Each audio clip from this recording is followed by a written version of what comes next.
The following is an adaptation of an address to Rice University's class of 2018. When I was deciding what I wanted to say today, I kept thinking about a Rice tradition that's an incredibly important part of student life here. I'm talking about the honor code. When you first arrived on campus, you attended a presentation on the honor code, and your very first quiz tested your knowledge of the code. And so today, I thought it would be fitting for you as graduates to end your time here the same way you began it, by hearing a few words about the meaning of honor. Don't worry, there won't be a quiz. But there will be a test when you leave this campus, one that will last for the rest of your life. And that's what I want to explain today, and it actually starts with the opposite of honor. As a New Yorker, I was surprised to learn that an act of dishonor in my hometown almost blocked Rice from coming into existence. William Marsh Rice was murdered at his home in Manhattan by two schemers who tried to rewrite his will. They were caught. His money went where he wanted it to go. The university was built. And fittingly, an honor code was created that has been central to student life here from the beginning. Ever since you arrived here on campus, on nearly every test and paper you submitted, you signed a statement that began, "On my honor." But have you ever stopped to think about what that phrase really means? The concept of honor has taken on different meanings through the ages: chivalry, chastity, courage, strength. And when divorced from morality, or attached to prejudice, honor has been used to justify murder, and repression, and deceit. But the essence of honor has always been found in the word itself. As those of you who majored in linguistics probably know, the words honor and honest are two sides of the same coin. In fact, the Latin word honestus can mean both honest and honorable. To be honorable, you must be honest. And that means speaking honestly, and acting honestly even when it requires you to admit wrongdoing, and suffer the consequences. That commitment to honesty is, I believe, a patriotic responsibility. As young children, one of the first things we learn about American history is the story of George Washington and the fallen cherry tree. I cannot tell a lie, young George tells his father. I cut it down. That story is a legend, of course. But legends are passed down from generation to generation because they carry some larger truth. The cherry tree legend has endured because it's not really about Washington. It's about us, as a nation. It's about what we want from our children, and what we value in our leaders: honesty. We have always lionized our two greatest presidents, Washington and Lincoln, not only for their accomplishments but also for their honesty. We see their integrity and morals as a reflection of our honor as a nation. However, today when we look at the city that bears Washington's name, it's hard not to wonder, what the hell happened? In 2016, the Oxford English Dictionary's word of the year was post-truth, and last year brought us the phrase alternative facts. In essence, they both mean up can be down. Black can be white, true can be false, feelings can be facts. A New York senator known for working across the aisle, my old friend Pat Moynihan, once said, "People are entitled to their own opinions, but not their own facts." That wasn't always a controversial statement. Today, those in politics routinely dismiss inconvenient information, no matter how factual, as fake, and they routinely say things that are demonstrably false. When authoritarian regimes around the world did this, we scoffed at them. We thought the American people would never stand for that. For my generation, the plain truth about America, the freedom, opportunity and prosperity we enjoyed, was our most powerful advantage in the Cold War. The more communists had access to real news, the more they would demand freedom. We believed that, and we were right. Today, though, many of those at the highest levels of power see the plain truth as a threat. They fear it, deny it, attack it, just as the communists once did. And so here we are, in the midst of an epidemic of dishonesty, and an endless barrage of lies. The trend toward elected officials propagating alternate realities, or winking at those who do, is one of the most serious dangers facing democracies. Free societies depend on citizens who recognize that the seat in government isn't something to shrug your shoulders at. When elected officials speak as though they are above the truth, they will act as though they are above the law. And when we tolerate dishonesty, we will get criminality. Sometimes, it's in the form of corruption. Sometimes, it's abuse of power. And sometimes, it's both. If left unchecked, these abuses can erode the institutions that preserve and protect our rights and freedoms and open the door to tyranny and fascism. Now, you might say, there have always been dishonest politicians, in both parties. And that's true. But there is now more tolerance for dishonesty in politics than I have seen in my lifetime. And I've been alive for 1/3 of the time the United States has existed. And as my generation can tell you, the only thing more dangerous than dishonest politicians with no respect for law, is a chorus of enablers who defend their every lie. Remember, the honor code here didn't just require you to be honest. It required you to say something if you saw others acting dishonestly. That might be the most difficult part of an honor code, but it may also be the most important, because violations affect the whole community. The same is true in our country.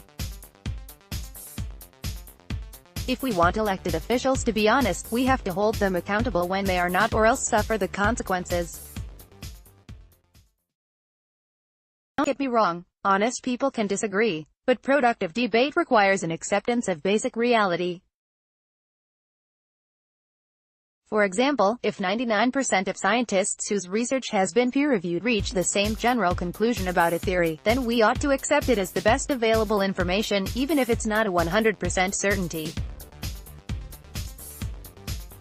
Of course, it's always good to be skeptical and ask questions. But we must be willing to place a certain amount of trust in the integrity of scientists. If you aren't willing to do that, don't get on an airplane, don't use a cell phone or microwave, don't get treated in a hospital, and don't even think about binge-watching Netflix. The dishonesty in Washington isn't just about science.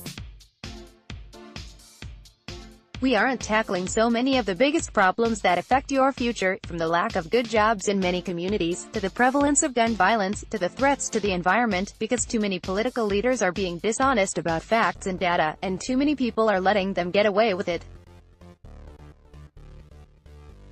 So how did we get here?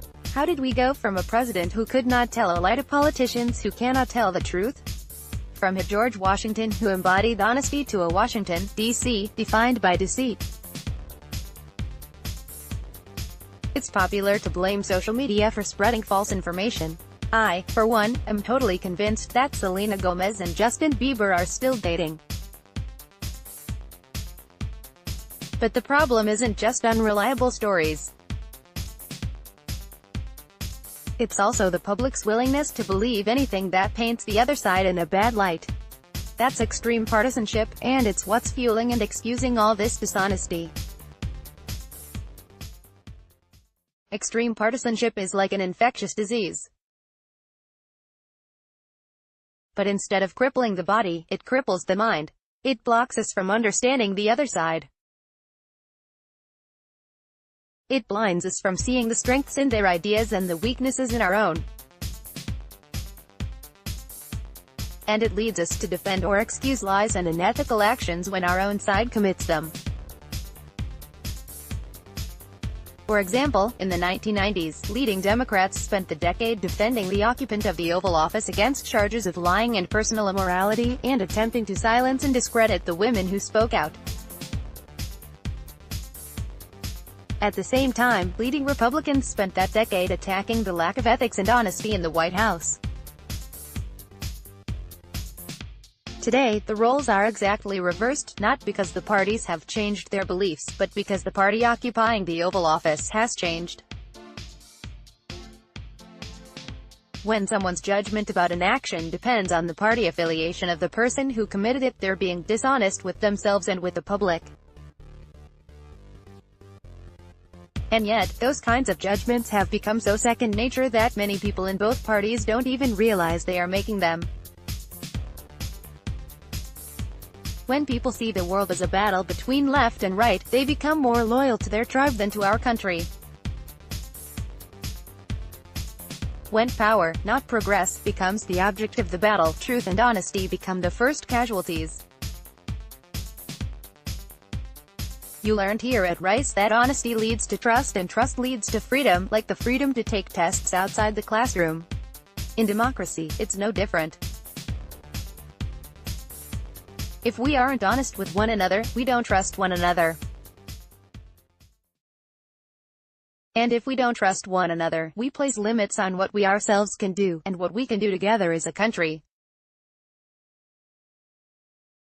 It's a formula for gridlock and national decline, but here's the thing, it doesn't have to be that way.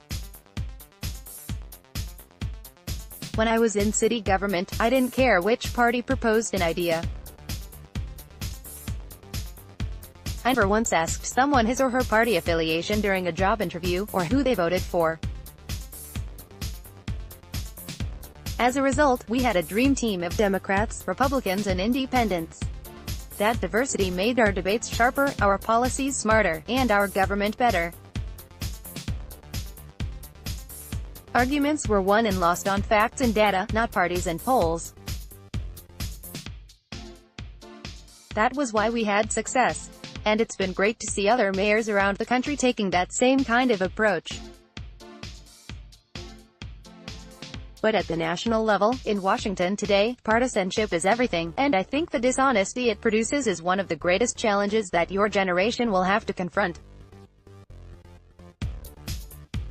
Of course, partisanship is not a new problem. George Washington warned against it in his farewell address. He referred to the dangers of parties, and called the passion that people have for them the, quote, worst enemy of democracy, a precursor to tyranny. Washington urged Americans to, quote, discourage and restrain partisanship. Sadly, in recent years, the opposite has happened. There is now unrestrained, rabid partisanship everywhere we look. It's not just on social media and cable news. It's in the communities where we live, which are becoming more deeply red or more deeply blue. It's in the groups and associations and churches we join, which increasingly attract like-minded people. It's even in the people we marry. 50 years ago, most parents didn't care whether their children married a member of another political party, but they didn't want them marrying outside their race or religion, or inside their gender. Today, thankfully, polls show strong majority support for interracial, interreligious, and same-sex marriage. That's progress. But unfortunately, the percentage of parents who don't want their children marrying outside of their political party has doubled. The more people segregate themselves by party, the harder it becomes to understand the other side, and the more extreme each party grows. Studies show that people become more extreme in their views when they are grouped together with like-minded people. That's now happening in both parties. And as a result, it's fair to say the country is more divided by party than it has been since the Civil War. Bringing the country back together won't be easy. But I believe it can be done, and if we are to continue as a true democracy, it must be done, and it will be up to your generation to help lead it. graduates, you're ready for this challenge. Because bringing the country back together starts with the first lesson you learned here: honesty matters. And everyone must be held accountable for being honest. So as you go out into the world, I urge you to do what honesty requires. Recognize that no one, nor either party, has a monopoly on good ideas. Judge events based on what happened, not who did it. Hold yourself and our leaders to the highest standards of ethics and morality. Respect the knowledge of scientists. Follow the data, wherever it leads. Listen to people you disagree with without trying to censor them or shout over them. And have the courage to say things that your own side does not want to hear. I just came yesterday from visiting an old friend in Arizona, who has displayed that kind of courage throughout his life, Senator John McCain. We often don't see eye to eye on issues, but I have always admired his willingness to reach across the aisle, when others wouldn't dare. He bucked party leaders, when his conscience demanded it. He defended the honor of his opponents, even if it cost him votes. And he owned up to his mistakes, just like that young kid with the cherry tree. Imagine what our country would be like if more of our elected officials had the courage to serve with the honor that John has always shown. Graduates, after today, you will no longer be bound by the Rice Honor Code. It will be up to you to decide how to live your life, and to follow your own honor code. This university has given you a special opportunity to learn the true meaning of honor to base that code on, and now, I believe, you have a special obligation to carry it forward. The greatest threat to American democracy isn't communism, jihadism, or any other external force or foreign power. It's our own willingness to tolerate dishonesty in service of party, and in pursuit of power. Let me leave you with one final thought. We can all recite the words of the Declaration of Independence. We hold these truths to be self-evident, but remember that the Founding Fathers were able to bring those truths to life. Only because of the Declaration's final words, we mutually pledge to each other, our lives, our fortunes, and our sacred honor. That pledge of honor, and that commitment to truth, is why we are here today. And in order to preserve those truths, and the rights they guarantee us, every generation must take that same pledge. Now it's your turn. To contact the editor responsible for this story, David Shipley at Bloomberg.net.